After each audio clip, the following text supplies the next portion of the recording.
নমস্কার। আজকে আমি ববিনের মধ্যে সুতো জড়াবো। সহজে কিভাবে সুতোটা জড়ানো যায় তারই পদ্ধতি। প্রথমে হাতের সাহায্যে ৬-৭ পাক ববিনের মধ্যে সুতোটাকে জড়িয়ে নিতে হবে। তারপর একটা ছোট স্ক্রু ড্রাইভারের সাহায্যে সুতোটাকে ববিনটাকে উল্টো দিকে করে ধরতে হবে যেখানে আমাদের চাকাটা আছে সেখানে। তারপরে চাকাটাকে ঘোরালেই চাকাটা ঘোরার সাথে সাথে সুতোটা ববিনের মধ্যে জড়িয়ে যাবে।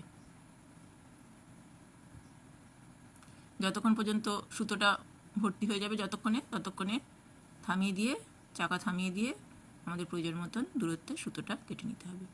এরপর ববিন কেসের মধ্যে ববিনটাকে ঢোকাবো। কীভাবে ঢোকাচ্ছি একটু লক্ষ্য করুন। এইভাবে ববিনটাকে ঢুকিয়ে নিয়ে সুতোটাকে ছোটো যে ছিদ্রটা রয়েছে তার মধ্যে দিয়ে টেনে বার করে নিতে হবে। দেখতে হবে সুতোটা টানার সময় ববিনটা ঘড়ির কাঁটার দিকেই ঘুরছে কিনা। যদি ঘড়ির কাঁটার দিকে ঘোরে তাহলে ঠিকঠাক হয়েছে।